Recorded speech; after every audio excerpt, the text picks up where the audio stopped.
Welcome to Goldfish on Games, where today we're going on a fun school trip to the Spelling Fair, which was developed by Europress and released in 1992, and I would have gotten my copy a year or so later. As I've mentioned before, I'm dyslexic and have a huge issue with spelling, so this bit of edutainment was seen as the perfect thing for me. Inside the box we get the game on 2 discs. We get a registration card, as well as a foldout that shows other fun school software that you could buy. And of course, obviously we have the manual. That goes into quite a lot of detail, but not just on the minigames. It shows how to extend the built-in dictionaries, but it also included spelling lessons that go over the various rules and guides that are meant to help you. Starting the game, we find ourselves at the beginning of the fun fair, where we can travel up and down this walkway to get access to the 6 different games. And to start one, we just need to stand in front of it and then click on it. Then accept that you want to play. It's a little bit fiddly, as you can't just click on any of the ones that are on screen, it will only accept the one that you are in front of. But never mind that, what are the mini-games like? Well, first off is the Coconut Shy, where a word will show up with a few extra letters, and it's your job to throw some balls to knock out the letters that don't belong, with the text at the bottom giving you a hint at what the word is. Get it right and they do a little happy dance. I guess they were pleased that they didn't get a ball to the face, as they don't look overjoyed if you happen to throw a ball at the wrong one. And after getting a number of them right in a row, you'll get a prize. I shall call him Mini-Me. There are 3 different levels to the game, and you don't progress from one to the other as you might expect. You'll just stick at the same level that you're currently at. Instead, you have to change the level yourself by hitting the F10 key. And where on level 1 you just had a few extra letters that will be at either end of the word, on level 2, one might show up in the middle instead.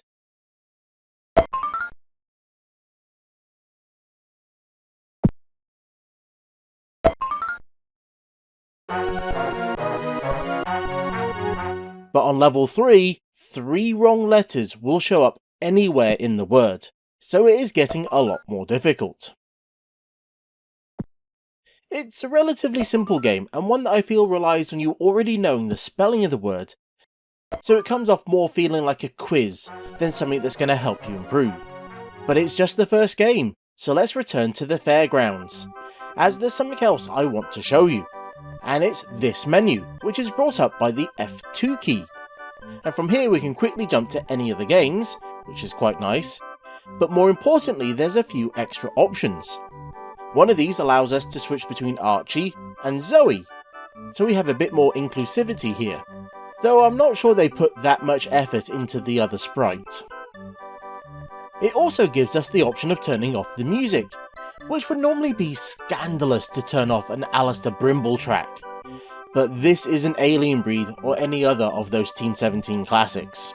The 2 other things I wanted to point out was the word bank and the special needs bank, as this game has 20 banks each with 150 words in them. And the first 2 banks are the beginner ones, so they're much simpler words. I'm not 100% sure that the words increase in complexity and difficulty as you go up the numbers, as I think it might be more just having different words so you don't end up seeing the same ones all the time. The special bank will load up words that should help people with dyslexia or similar special needs with a few of the games, including the next one, which is Claw Grab. The goal I think is relatively straightforward. You are given half the word on the stand, and then you have to pick the right part from the 4 options that are currently presented to you.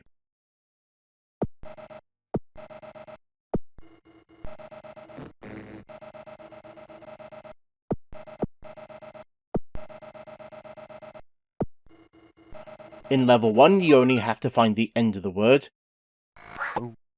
In level 2 it's the start.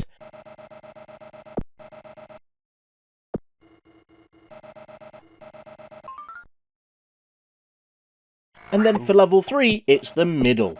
Now this might be the only claw machine on the planet that doesn't drop anything that it grabs. And it's simply done by using those 2 arrow keys and then hitting the big grab button. Get it right and the 2 words join together and it forms a bronze clown. I'm not sure that's the best prize.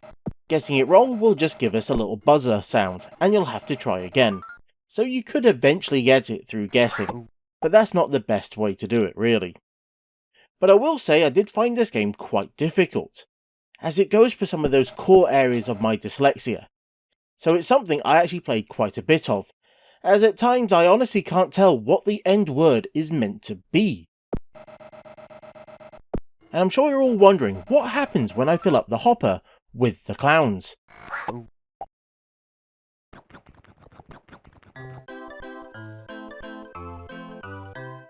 Well, Pac-Man comes out to eat them. Maybe they were chocolate clowns. Either way, this is actually a pretty decent game, even if having all those toy animals stare at you is a little off-putting. The third game is Test Your Strength, and this will be testing your ability to pluralize. That's a word, right? It gives you a word and you have to pick the right pluralization of that word, out of 4 options. Get it right and you hit the bell and gain a watcher. Get it right 4 times in a row and you get a round of applause.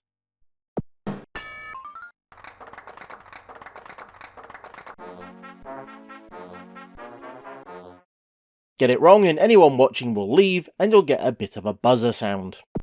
Now there are a few tricky words in there, which you'll need to know the various rules, which are in the book, to get right. And it's also got the words that have either special or no special spelling at all. Tricky game, very tricky. This is one of the games that I don't think does anything special with the levels, as I didn't really notice anything change when I went up them. I think it might just use more difficult words. The Haunted House is next, and this is a game about homophones. That are words that sound the same but are spelt differently. And our job is to work out the right one for the gap.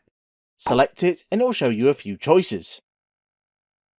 And then you have to type it in, which I think is better than you just clicking on the word, as something about having to enter it in makes it stick more, at least for me anyway. Get it right and the line moves forward towards the entrance. And eventually it will become your turn. And if you're wondering why your character looks like that when they come out, well wouldn't you if some random green person came up and started to lick your face? Oi mate, this is not the time and place for that.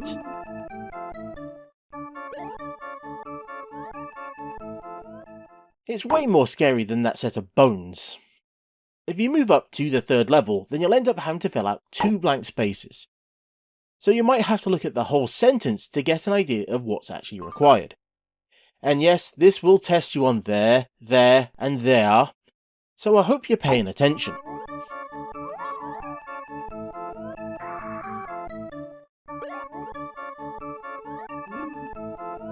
Weirdly, there isn't too much information on this game online, but based on the manual, it looks as if there was a C64 and PC version.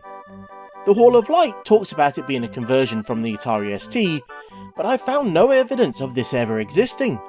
But then I've not found anything about a PC version online either. So it's possible it was worked on and never released, and the manual was never updated, or it's just one of those games that are just difficult to find out anything about. Moving on to the 5th game, we have Circus Word, and it's possibly the laziest of the games, as it's just a crossword puzzle. It gives you a clue for each word and you then have to type in the answer.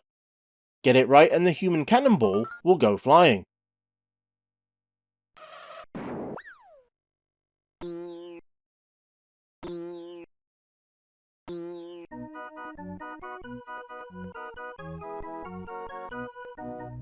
And based on the faces of those kids in the background, it's not always gone successfully.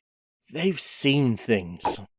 This is one of those games that uses the selectable dictionaries, so you can make it much harder by changing it up. Or you can just jump to level 3, which really starts to look like a proper crossword. And it stumped me. A grown-ass 40-year-old man beaten by a game for 7 to 13-year-olds. Though to be honest, I've never been good at crossword puzzles. And seeing I'm stumped, it's probably a good time to show off the hint system, which is done by hitting the help key. And for this game, it will fill out one of the letters on the word that you've got selected. Pool. Really? Not pond or lake. Pool.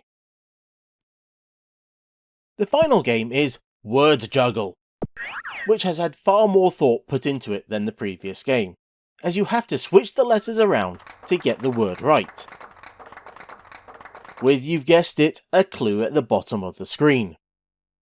On the first level, you just need to switch 2 of the letters around to get it right, and this number will increase with each level. Get it right and you get a nice little bit of juggling. And I have to say, I really like how the number of clowns go up and down based on the word. And if you like clowns, then get enough of these right and an extra one will ride a unicycle across the screen.